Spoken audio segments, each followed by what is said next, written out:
For everybody here, and for a lot of players playing, a Lord's Test is special. But the build-up to the Lord's Test was all about what Anderson did to Jadeja, what Jadeja did to Anderson, who saw it, who didn't see it. And of course, it allowed everybody just the right amount of spice.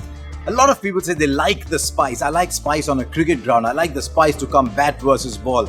But what does all this mean now? I was on air, or I might have been around the commentary box. I saw them go off. I didn't see anything after that. I don't think anybody saw anything of what happened between Anderson and Jadeja. Now, what does this mean? If there are no witnesses, and the only witnesses are 2 from Jadeja's side and a few from Anderson's side, you're the judge. It's my word against yours. How are you going to rule it? But there's a deeper issue. I have not seen England deny that the incident took place. If indeed someone physically jostled somebody, the first thing the home side would say, it did not happen if it really didn't. But England have not said that. So in retaliation, they've struck a level 2 charge against Jadeja. This is of course a level 3 charge. But I'm a little worried about this, because if you don't crack down on on-field behavior, and people who watch this blog know how anti-sledging I am, because the moment you accept sledging, then what's the next step? And Ian Chappell has long been saying we don't want to see a day when physical contact comes in. So I can understand I can understand the Indian team being worked up. I'm very disappointed by the suggestion in England newspapers that it was a tactic to get Jimmy Anderson out of the game. India's been playing for a while.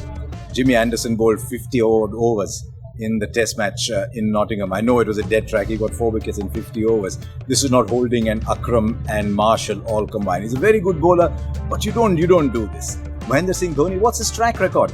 Calling Ian Bell back. Calling, when there was a one-cutting incident in Sri Lanka, calling him back. He's not the kind of person who's going to go ahead and precipitate that. So I was disappointed with some of those reactions.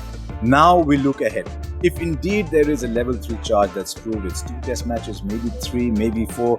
Jadeja gets a level 2. It's not very good. All I will say, and that is a view of Nasir Hussain and so many others, if there was physical contact, then the punishment has to be very severe. How do you prove physical contact? It's one person's word against another. There is no eyewitness.